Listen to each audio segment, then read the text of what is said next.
3,000 years ago, in a workshop that reeked of cedar oil and rotting flesh, a group of priests were doing something to a dead body that would keep it preserved longer than any empire that came after them. This is exactly how they did it, and it's way grosser than you think. To the Egyptians, death wasn't the end, it was a journey, but your soul couldn't make that journey if your body rotted away. So, they figured how to stop a corpse from decaying and turned it into a 70-day science. It started the moment you died. Your family would weep, tear their clothes, throw dust on their heads, and then hand your body over to the men whose entire job was working with the dead. They believed every person had a soul made of parts: the ka, your life force; the ba, your personality.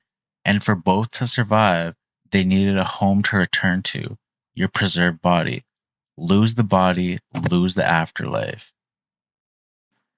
So this wasn't vanity, it was survival. Survival of the soul. And the richer you were, the better job you got. Pharaohs got the full treatment. Peasants got salt and a hole in the sand. The body was carried to a place called the Ibu, the tent of purification, out in the open air, away from the city, because trust me, you did not want this happening near where people lived. First, they washed the body with water from the Nile and palm wine, clean, ritually pure, ready.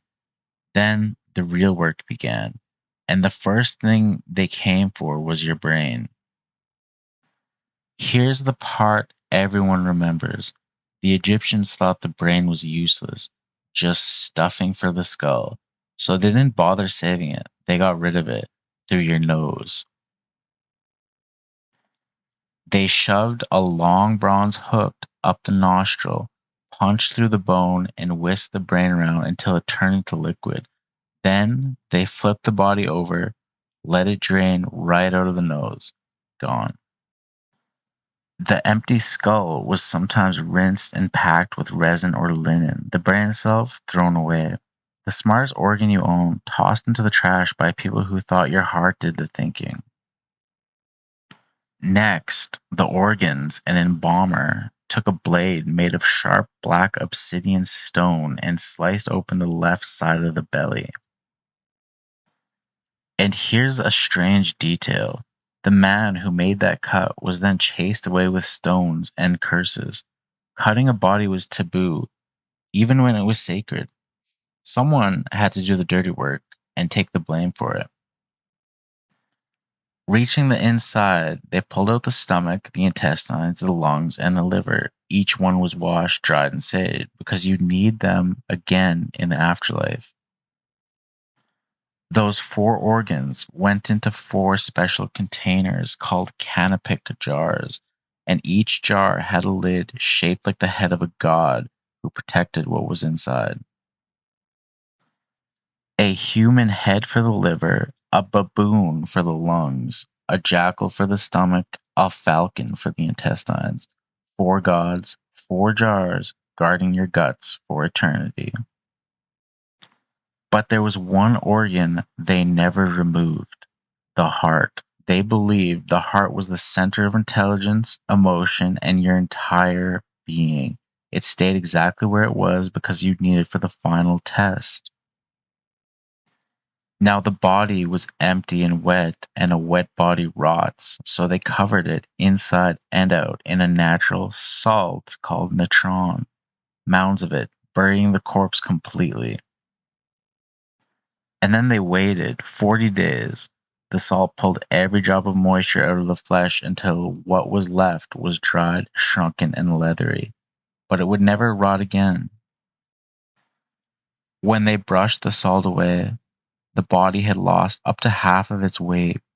Skin like old leather, struck to the bones, it looked horrifying. To them, it looked perfect.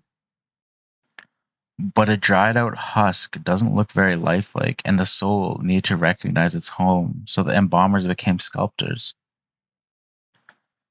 They stuffed the empty body with linen, sawdust, and sweat-smelling spices to give it shape again. They packed the cheeks, Sometimes they slid fake eyes into the sockets, little stones or onions. Then they rubbed the whole body in oils and tree resins to soften the skin, mask the smell, and seal it against decay. The body now smelled less like death and more like a temple. Now the most famous part, the wrapping, and it took 15 days alone, hundreds of yards of fine linen, torn into strips, wrapped around the body, one limb at a time. Fingers and toes were wrapped individually, then the arms, the legs, the torso, layer after layer until the body became the shape we all picture today. And between the layers they hid treasures, magical charms called amulets, to protect the body and give it power on the journey ahead. The most important was the scarab placed over the heart, and as they wrapped, priests read spells aloud from sacred texts, magic words for every single bandage. Warm resin was brushed over the wrappings to glue everything solid, and over the face went a mask, so the soul could always find its way back to the right body. For a pharaoh, that mask was solid gold. For everyone else, painted wood or plaster. But every mask did the same job. It gave the dead a face for eternity. Finally, the mummy was placed inside a coffin, and often a coffin inside a coffin inside a coffin, each one painted with a dead person's face, covered in protective spells.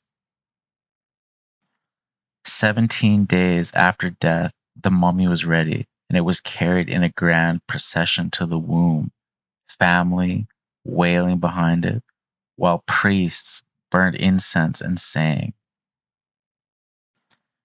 At the tomb door came the strangest ritual of all, the opening of the mouth. A priest touched the mummy's face with special tools to magically switch it back on so it could eat, drink, breathe, and speak in the next life. Then they sealed the body inside with everything it might need: food, furniture, jewelry, even with servants made of clay. And they shut the tomb, hoping it would stay shut forever. But the journey wasn't over in the afterlife. The dead faced a final test. The heart, the one organ they left inside, was placed on a giant scale. It was weighed against a single feather of truth. If your heart was light, you'd live a good life. You pass into paradise. If it was heavy with sin, a monster ate it, and you ceased to exist entirely. And that is why they did all of it. The hook up the nose, the salt, the endless linen, not because they feared death, but because they refused to let it win. 3,000 years later, their bodies are still here. They were right.